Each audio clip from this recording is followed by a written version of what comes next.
jasonnewland.com. My name is Jason Newland. This is Whisper Wednesday. It's a day late, but it's Whisper Wednesday anyway. And I'm still going to put the 3rd of December on the date, even though I'm recording this on the 4th, because I'm a rebel. Yeah. So thank you for listening. Only listen when you can safely close your eyes. I realise I might have said that twice, but I genuinely don't notice when I've said it.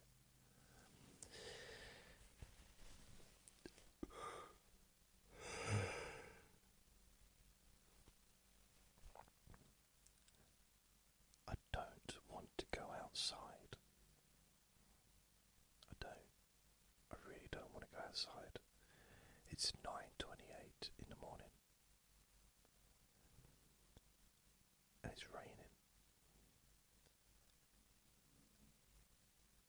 And I'm indoors and I'm dry.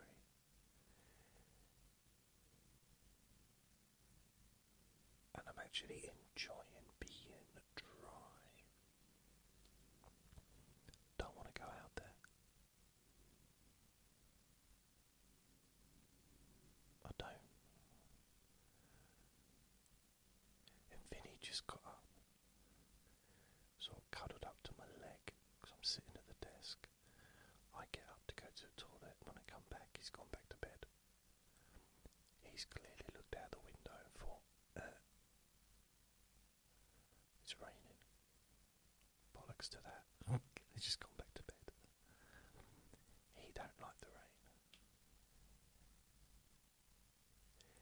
The thing is, sometimes he doesn't care. Other times he's just like, I can't be arsed with this. He'll do a wee and then he just wants to come back. But then, if it's first thing in the morning, I kind of have to drag him into the park because I know he needs a poo. So I have to stick around and wait until he's done one, then we can come back.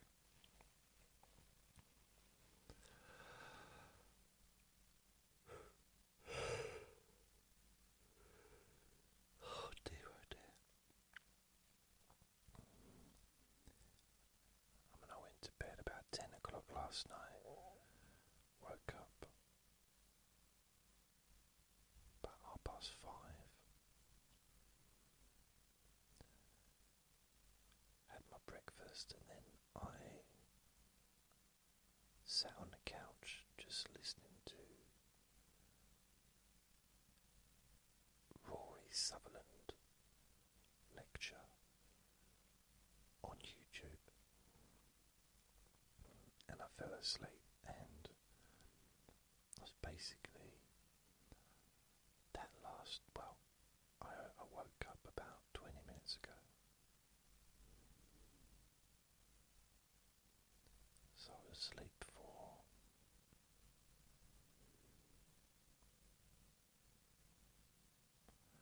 an hour and a half, maybe.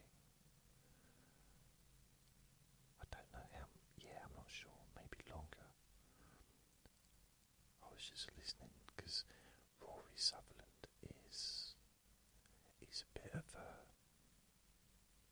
YouTube phenomenon. He talks about stuff. He knows so much. And he's a marketing guru. He's also funny. And I just find what he says interesting. Not interested enough to stay awake, clearly. The thing is, it wouldn't matter who I was listening to. If I close my eyes, I fall asleep. Honestly, I've done this in person with, I remember when I was used to regularly go to the Buddhist centre, and it was part of a Buddhist organisation, and the leader of the organisation organisation who founded the place, founded the whole thing, not Buddhism, but that UK branch in the 1960s, came along to visit the centre and to do a talk.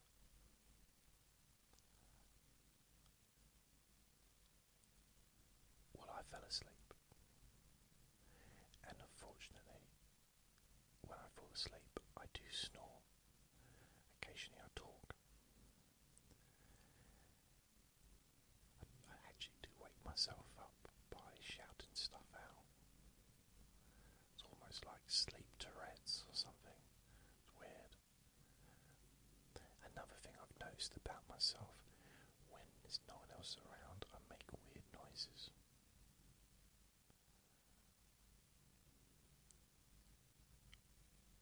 And I started to think to myself, because I was walking back from the park, and I make sounds when I'm outside as well, which would explain why people get out of my way. And my front door's continuously being egged. But I was just walking back and I thought, I wonder if I do these sounds when there's other people around and I'm not aware of it.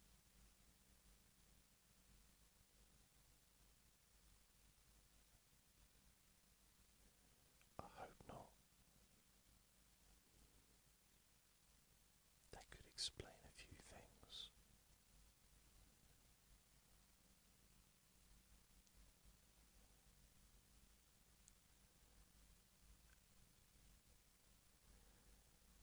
Because in a way,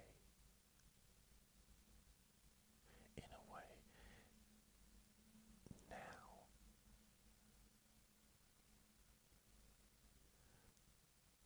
or the last, I suppose, well now anyway, this part of my life, I can be who I am. Don't have to put on a facade.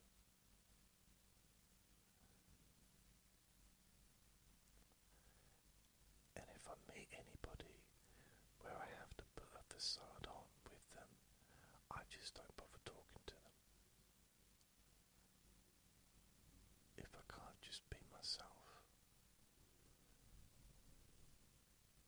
then I don't bother. And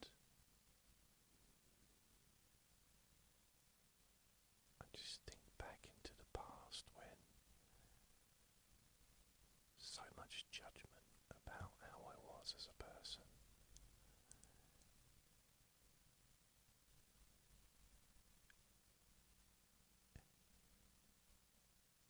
And it's so different to the way that I've treated other people.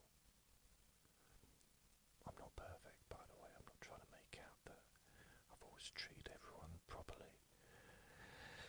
But there's been two occasions where I've met people where one was when I was cleaning, another when I was, no, 3 occasions where there was people being bullied, and I put a stop to it. One was, I'm trying to think, the first one out of those, no, 4, wow, 5. One was in junior school, was when a kid, my friend, Andrew, has a bit croaky, he was an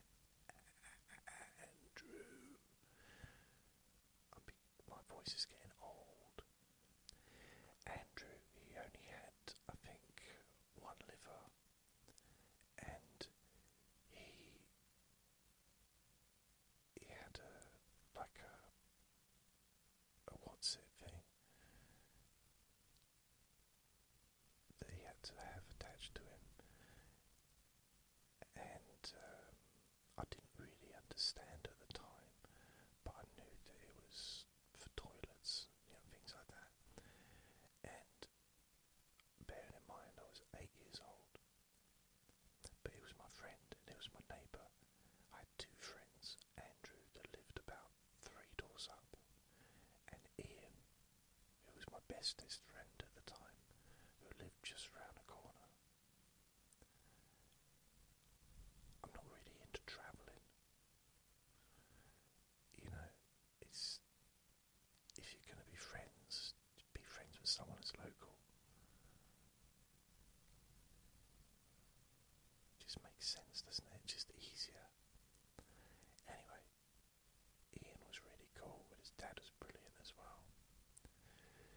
Anyway, so Andrew, his parents were Jehovah's Witnesses, not relevant really to the story, and I actually ended up working for his mum briefly when I was a cleaner on the docks a few years later. Again, not relevant to the story. And me and the person I was working with couldn't stop giggling. We were just laughing the whole way through. She kept coming in and telling us off. Again, not relevant to the story. But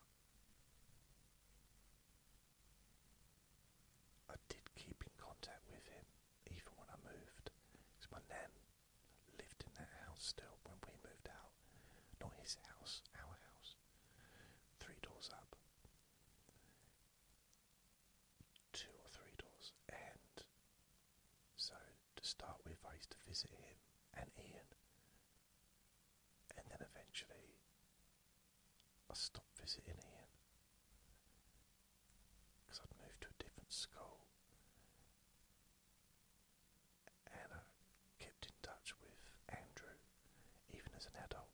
I popped in to see him even when I was like 20. So that's quite a few years, isn't it? Just to see how he's getting on.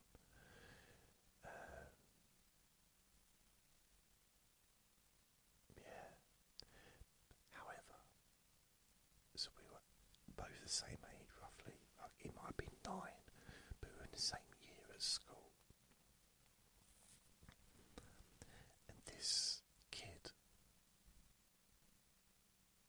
was bullying him because of his bag that he had like underneath his t-shirt, and I think he might have punched him.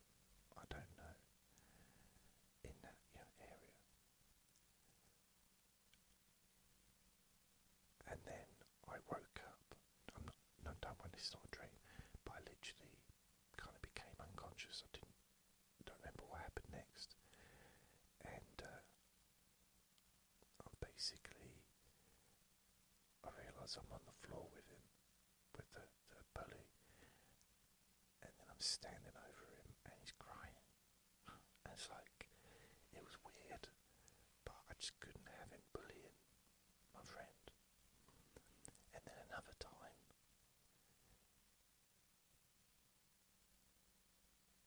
just trying to go through it. So that was the only thing there with him.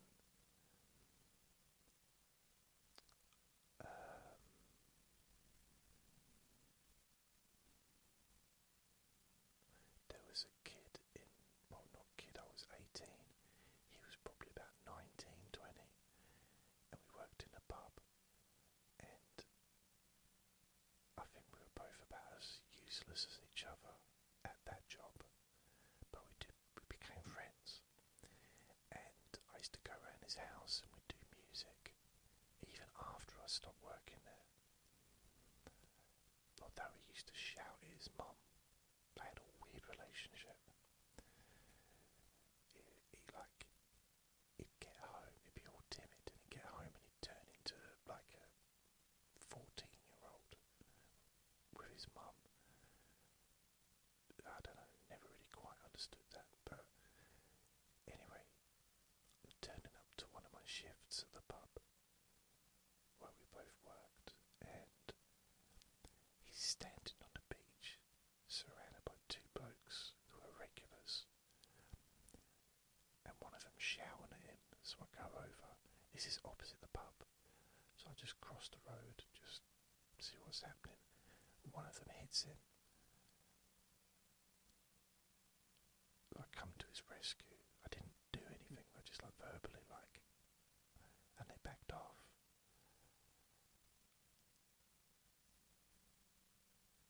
And I don't know why what caused it, but I stopped it because it was 2 against 1, but he wasn't going to do anything anyway. There's a hero if you look inside your pants. What's the other two? Oh yeah, no, there's more than that. There's 3 more.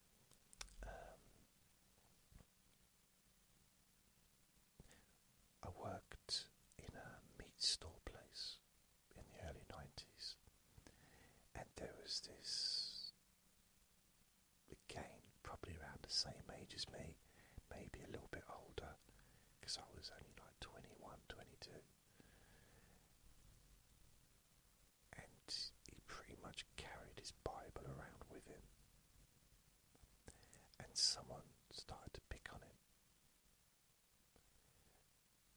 It's almost like they knew that he wouldn't fight back, he wouldn't even argue back. So, and they were really like verbally being abusive, so I went and sat by him, put my arm around him, and I said, "Are you alright? Any problem here?" And the bully said, "Yeah, can you take your arm from around me? Go and sit somewhere else. Stop touching me." And I said, "No, I think you got it wrong, mate. You leave him alone, he's my friend. He can believe what he wants. He's not harming you, is he?" He wasn't trying to preach to everyone. He was just a nice bloke. And yeah, he got left alone after that. And then, at the end of the day, notice got around to the rest of the workforce, and they all carried me on their shoulders and had a big parade for me in celebration for my heroicness. Maybe not. The next time there was this girl the next time there was this bloke who worked in a cleaning job I did. Now, I didn't understand autism, and I know that generally we don't diagnose people based on their behaviour, although psychiatrists do exactly that, don't they? If you went to a psychologist, they would definitely write down in their notes autistic, maybe question mark. However, this is in a time when autism wasn't really a well-known thing. This is 1995. I'm not sure if I'd even heard about autism. I mean, as a public, we're much more knowledgeable about stuff, I would say, the general person, than we used to be. That's possibly more because of the internet and I don't know, just generally it's because I suppose if you live in a little town or a little village 30 years ago, 40 years ago,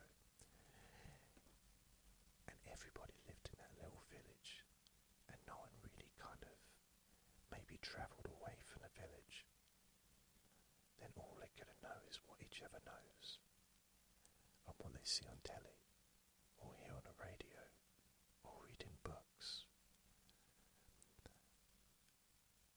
And they might know the local area, they might get a newspaper or listen to the local radio show and know what's going on in the surrounding area, and maybe get a little bit of news about national news and some international news, on the telly.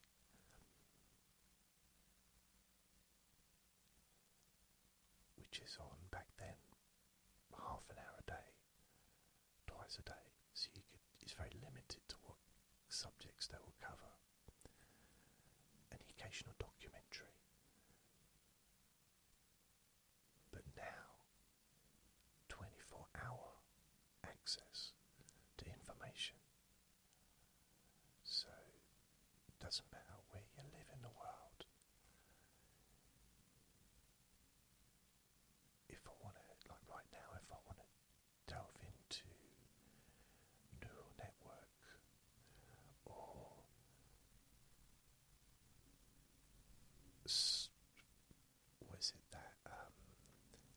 Mars Eye meteorite that's coming here, which is supposed to apparently is the size of this world, and it's heading towards this world, but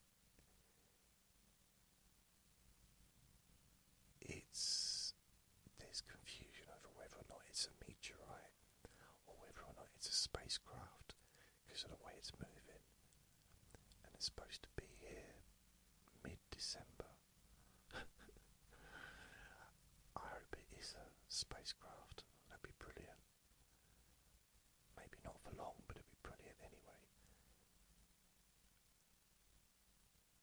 It just reminds me of The Martian, or The Martians, with Jack Nicholson. And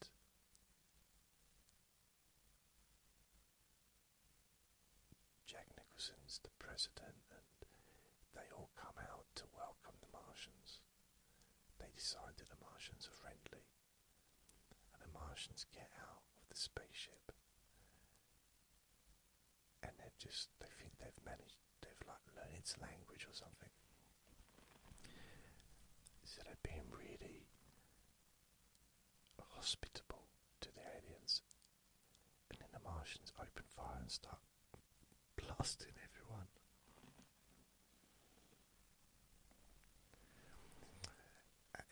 It's one of the scenes, the funniest scenes I've seen in TV, like in movies, at the time. I just found it so funny.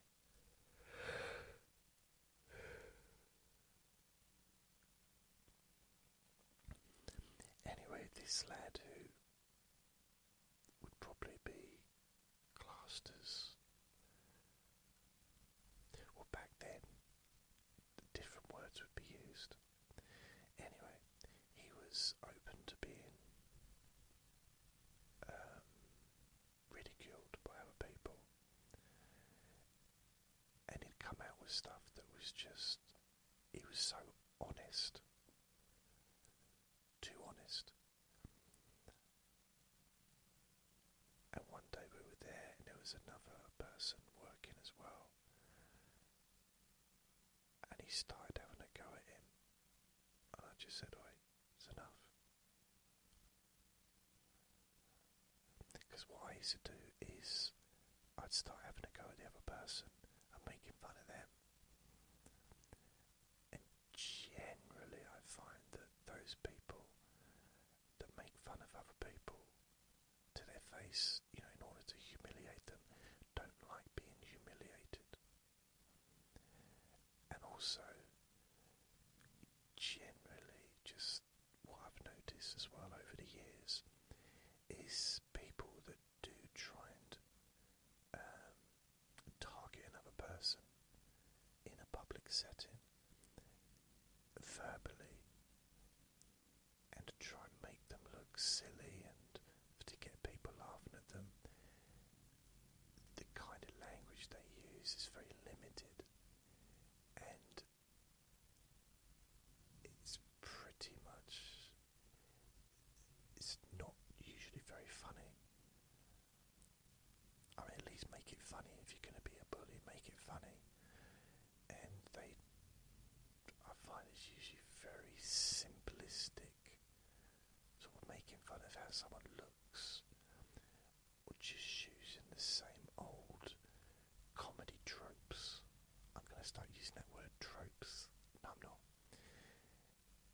Which we've all heard loads of times. And then in a work environment, I'd see some people laughing, and other people laughing because they're laughing, even though they might not even know why they're laughing. And then the one being bullied started laughing, and I thought, you're not helping. So what I used to do is I would turn on the bully, the verbal bully this is, and I would turn on them, and I'd start picking on them. But when I start, it was much worse, because it was funny. And it could also be personal, and I don't have limits. There was no line.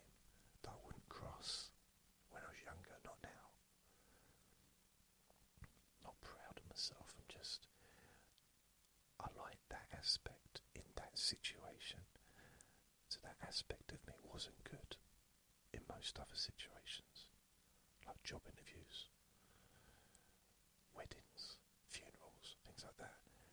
But defending someone that's being picked on, yeah, that's when it was a really good attribute to have. And people that like putting other people down are the ones that dislike being put down the most. They're the ones that they can't handle it. So yeah, it is. I used to have a friend that used to be very funny, but he also used to be, he liked to put people down verbally. But he was funny, he was a funny bloke. But he couldn't take it. He could give it, but he couldn't take it. And I could shut him down with one sentence, and he didn't know where to go. And I'd say something funny, but he wouldn't know because he needed basically a crowd of people to laugh while he was saying what he was saying. But as soon as he did that with me, he did it with me when I was on my own as well. I would cut right through it, and he wouldn't know what to do because I didn't play that game.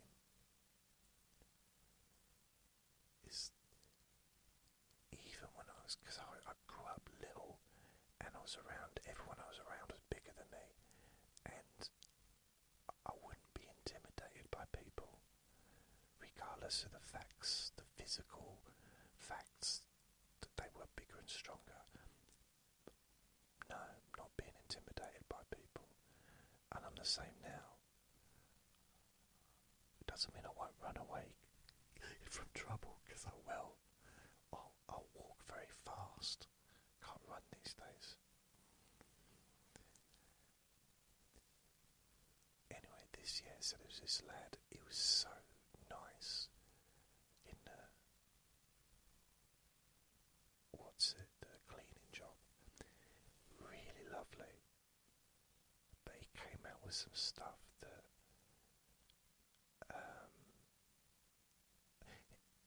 he wasn't doing himself any favours by coming out with stuff like that he came out with. Things that we would perhaps do in the privacy of our home that we don't generally talk about, perhaps, just saying. And he would just come out of it, but not as a joke. Now, if I spoke about stuff like that, it would always be as a joke. Unless, of course, it was Christmas dinner, then I'd make it serious. But I remember my dad saying one day, he said, "You know what?" This is when I was about 23. He said, "Some of your verbal contributions are not necessarily required." I used to be a little bit spiky when I was younger. I couldn't help it, it's just how I was.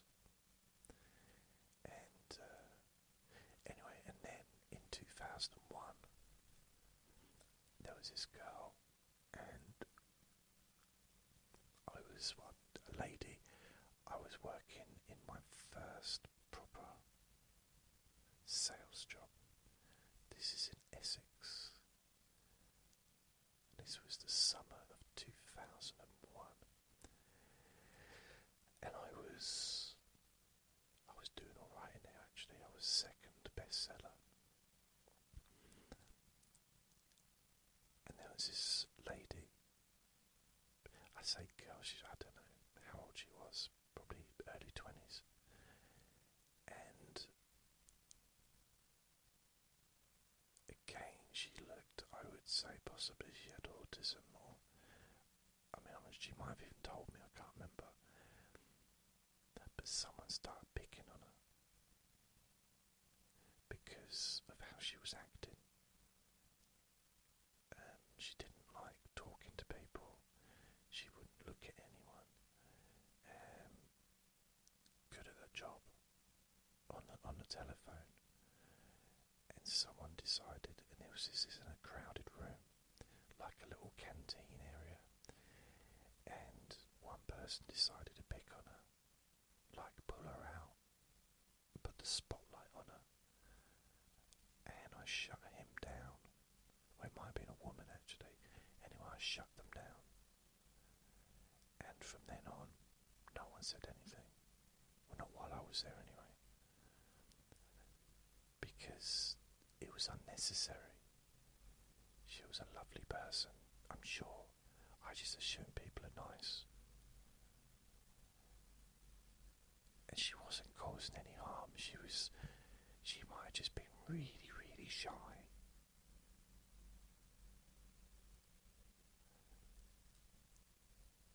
I showed her photographs of my toes, but that didn't seem to help her shyness.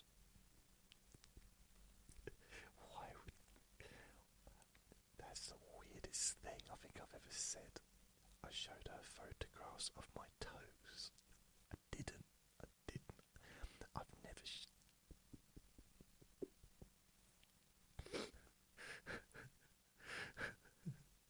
That is random. I think that's the best thing I've ever said ever. I showed her photographs of my toes, hoping it'd make her feel better.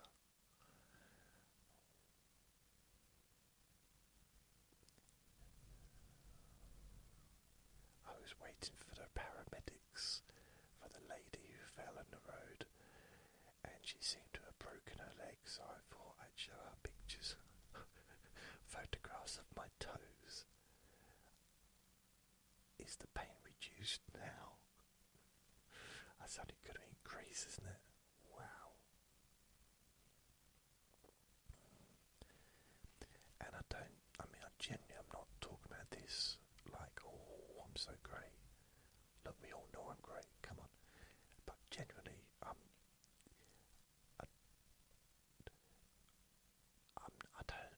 it's just not fair to single someone out. I don't think.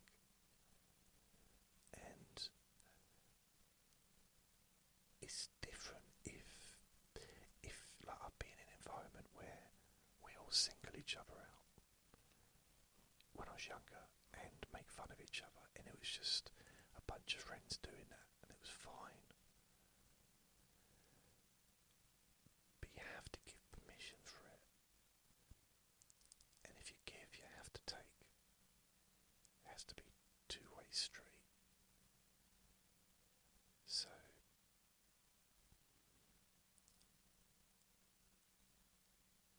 I don't think I've been in that situation since. Have I? Just trying to think. Any other situations that I've had similar to that? There might be some. It's probably going to be one that is so obvious that I completely, like, how have I forgotten that?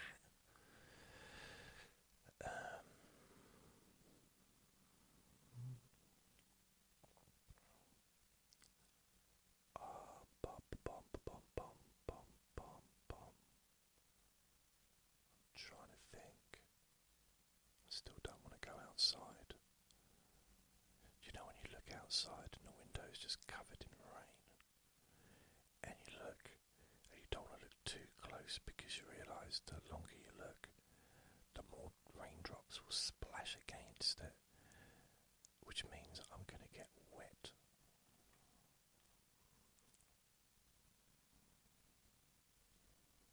I'm not best pleased about that, I'll be honest with you.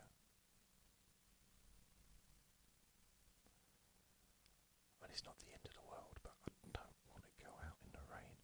And Vinny has gone fast asleep again. He's pretending to be asleep. He does not want to go out there.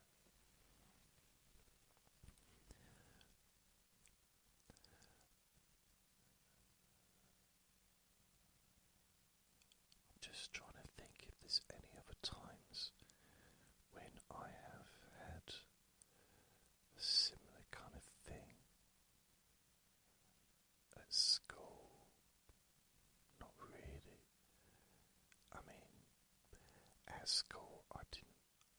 In high school,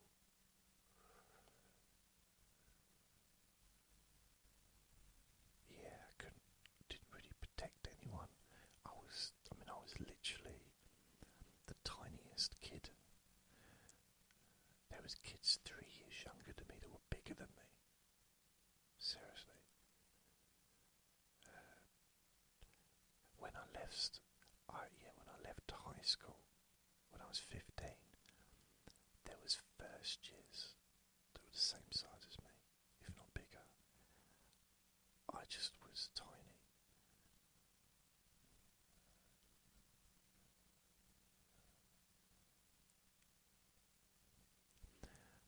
I tell you what I did do though, is I didn't,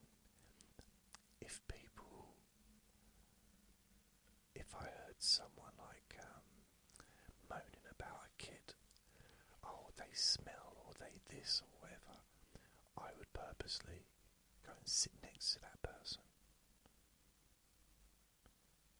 Because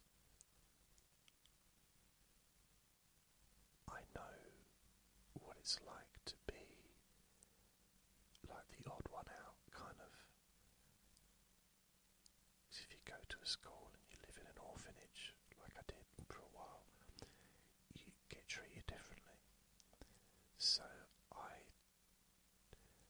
always kind of gravitated towards the, not the weird kids, but the ones who are a little bit different from the norm. And that seemed to set me in quite good stead, actually, which meant I had more of a variety of people that I could be friends with.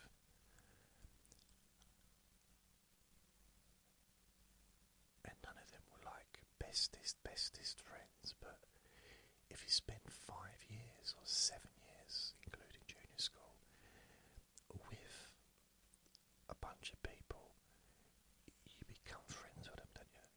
Some of them, even if I didn't see them outside of school.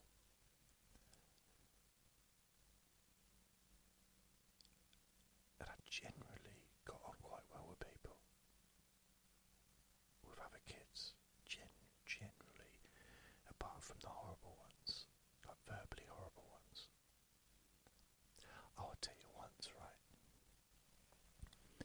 This is when I realised that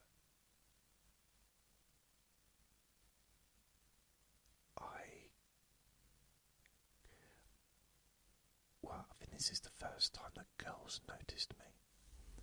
It was the only one and only time.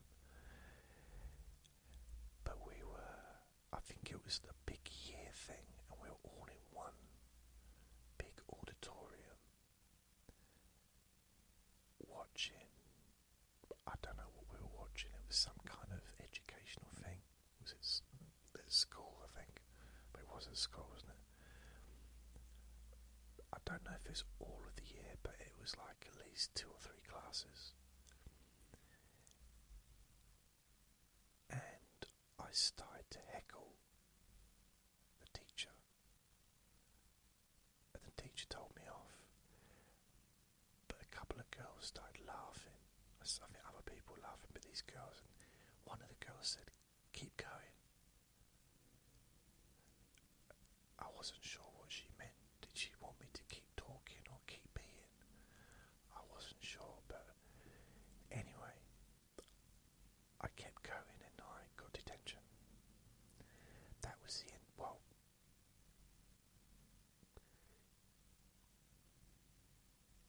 it was a weird one, because I had the detention. I said, "I can't believe you just gave me detention just for talking." And my teacher looked at me and said, "I think you know it wasn't about that. It was about the mess you left. You know, that caretaker, it took him an hour to clean up that mess. That went everywhere." It's like, okay. It's a bit embarrassing. That's when I realised that certain subjects are not an aphrodisiac to some people.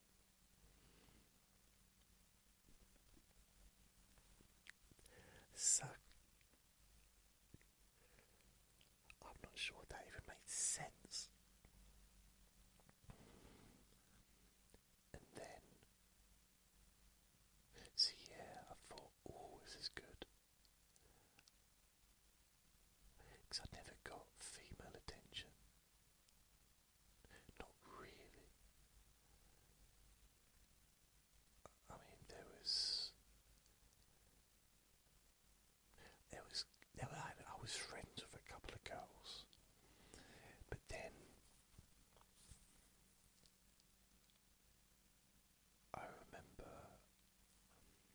this girl was trying to pick on me, and she saw me outside the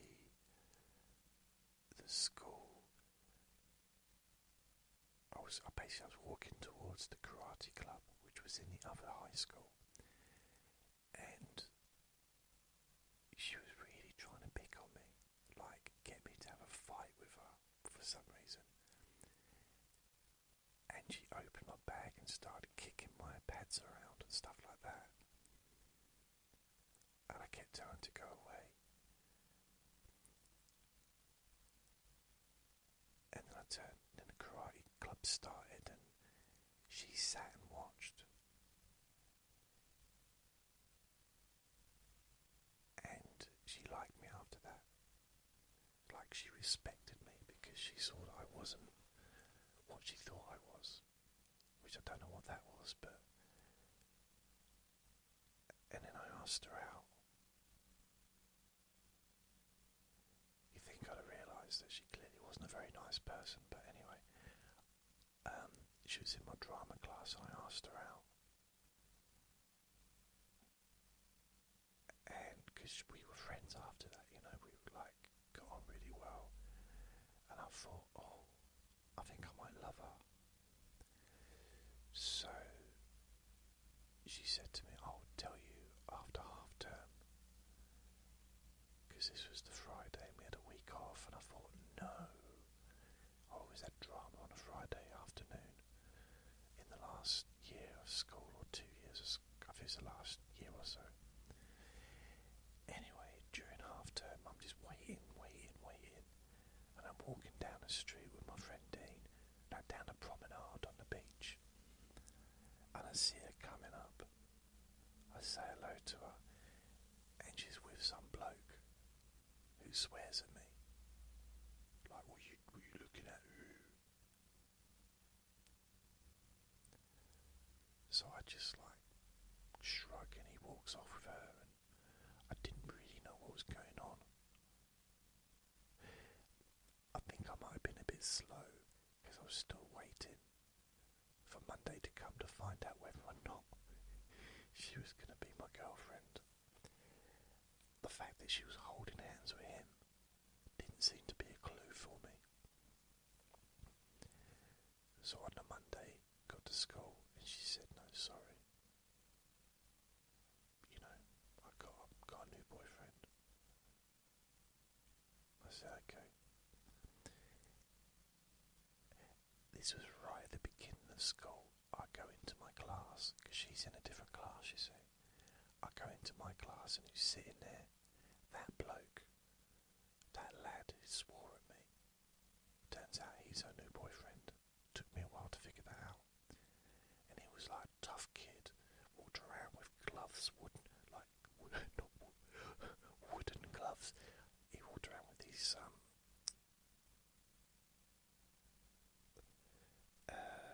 like leather gloves, half cut, you know, the fingers cut out. Dressed as however he wanted to dress. He'd been expelled from every school for aggression and stuff like that. And I saw him and I thought, oh, maybe that's who she's dating. And I just like, oh, and he walks up to me and I said, oh, here we go. And he said, I just want to apologise, dear. I said, what? He said, oh, I'm sorry I was rude to you the other day. I didn't know who you were. Didn't know you were her friend. And he shook my hand.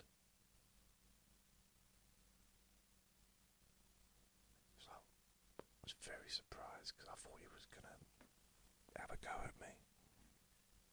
Like, leave my girlfriend alone. So she clearly didn't tell him that I'd asked her out. And I didn't tell her I didn't tell him that I'd asked her out. And after that we got on fine. And yeah, he was one of the bad boys.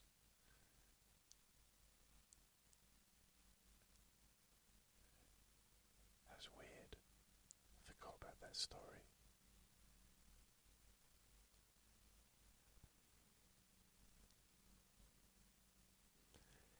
What's strange is as soon as I left school, I lost contact with pretty much everybody I knew.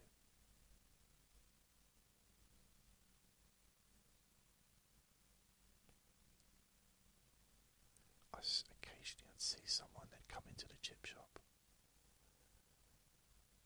Pretty much every single friend, every single person I'd see, every day, gone. And it was a little town. Maybe it's because I knew where I was, I just avoided it, I don't know.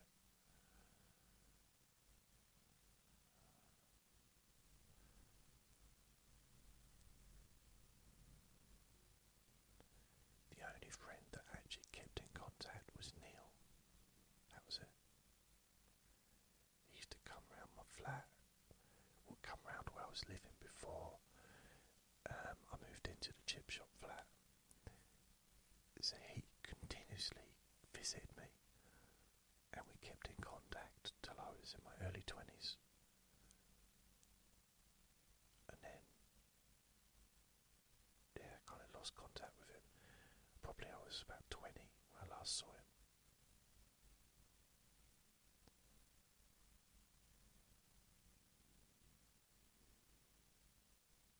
But no one else kept in contact. I did go around one of my friend's houses, or around his flat, probably about 6 months after leaving school, because he was one of my best friends at school, but we never used to really hang outside of school. Really, it was just, we just got on really well, we were laughing all the time. And I was a bit aimless, to be honest with you. I didn't know what was going on in my life, and I told him that, and he didn't know what to say to me. It was just awkward, because we were used to just messing about and laughing and joking and that.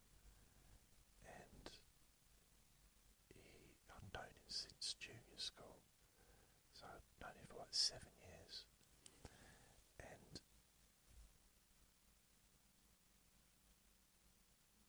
it was just weird, just like, okay. So he had plans, he knew what he was going to do with his life. And he was a lot more adult than me, like more mature. He was more mature probably in high school than I am now.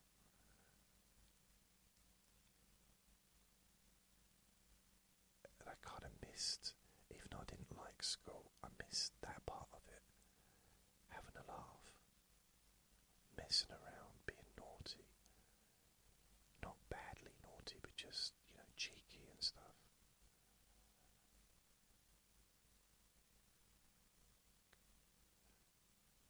Yeah, it's weird. I remember standing there looking at him, just didn't know what to say. It was awkward, and we'd never had an awkward conversation before. And he was one of the few people I could actually talk to.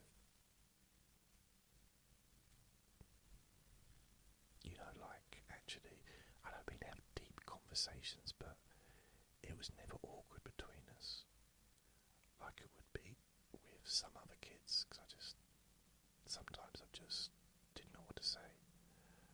With him, he seemed to accept me. And with that accept me with that non-judgmental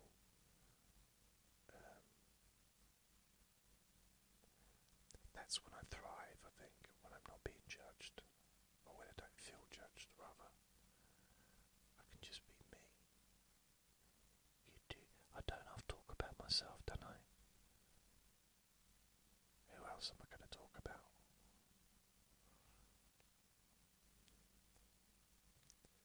Music, 5 hours, okay. Sorry. Right. So I do believe it's time to take Vinny outside and face the rain. I don't want to face it.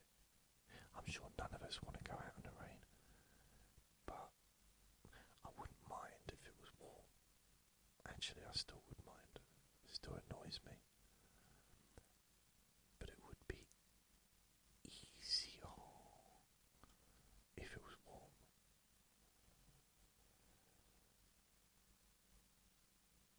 But yeah, not really. I'm not feeling it. Not feeling it today. Don't really want to go out in it. But I'll put my hat on, and if I get wet, which it looks like I'm gonna, I'll just change all my clothes when I get back.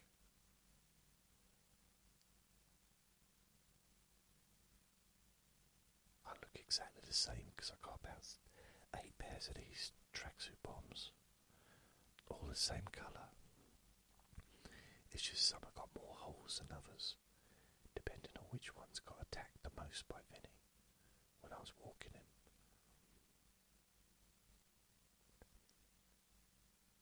I think that's it, really.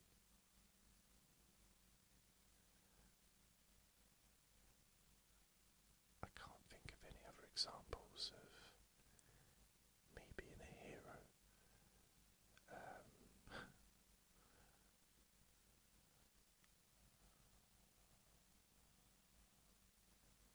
No, that's it.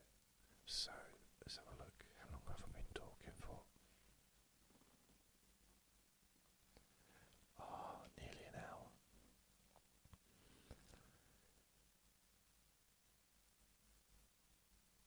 So although I'm a day late, I am still going to do the Thursdays. What is it that I do Thursdays? I lose track because I'm a week behind.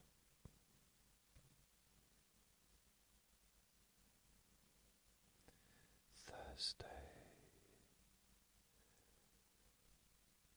Oh, Thursday.